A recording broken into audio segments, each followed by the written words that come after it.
Today we're talking with Chimeric Therapeutics, ASX code CHM, market cap of around $34 million. The biotech company is a clinical stage cell therapy company developing a breakthrough cancer cell therapy drug.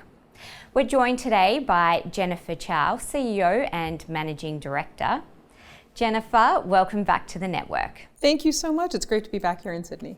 You just announced a new sponsored research agreement with Case Western Reserve University. What does that involve? So really this agreement just puts us in a place where we're going to be able to collaborate over the course of the next couple of years with Dr. Wald and his team at Case to continue to develop further assets that are focused on NK cells. And Dr. Wald is the inventor, the scientist that invented our CHM0201, or our Core NK platform. They actually studied that platform already in a phase 1 clinical trial, and those results were published earlier this year. And what we saw was the endpoints were all met, so there was safety in the trial, the cells were persisting and expanding, meaning that they were staying alive to do their job. And then what we saw was this really incredible activity signal. So particularly in blood cancers. So what we saw is that there were patients that were treated that had blood cancers. Now keep in mind it's a very small study, so there were only 3 patients, but all 3 patients actually had a response to the NK cells. And one of those patients had a complete response, which meant that her disease was completely gone at day 100. Now we know, based on our ongoing communications with the team at Case Western, that that patient actually continues to be in a complete response to those NK cells, and she's now more than 2 years out.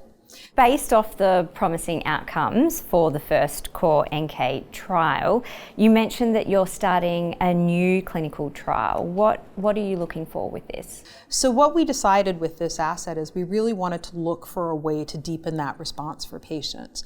And we were able to identify a combination. So we're using our Core NK cells in combination with an agent called vactisertib.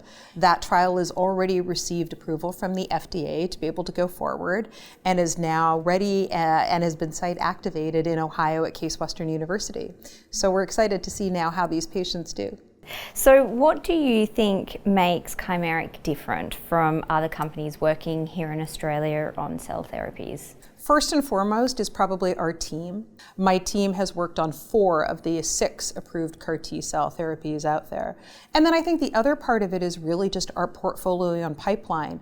We've developed a portfolio that has 7 different novel assets in it, and it uses all of the best types of cell therapy innovation that's being explored today. So there's sort of that diversification of the pipeline as well that I think differentiates us. What else should we be looking for from Chimeric in the next 6 to 12 months? We've been doing a lot of the foundational work we need to do on our clinical programs over the course of the last 6 months. And so what we anticipate is with that Core NK program, we anticipate being actually able to dose the first patient in the new clinical trial, which will be exciting. With chlorotoxin, which is the agent we were founded on, we anticipate being able to move up in dose levels and finish off the 4th dose level of our chlorotoxin clinical trial. And then with our CDH17 program, we're actually looking to move that program into its first clinical trial. Thank you, Jennifer, for coming back, and it's always a pleasure having you speak with us. Thanks so much. It was great to be here.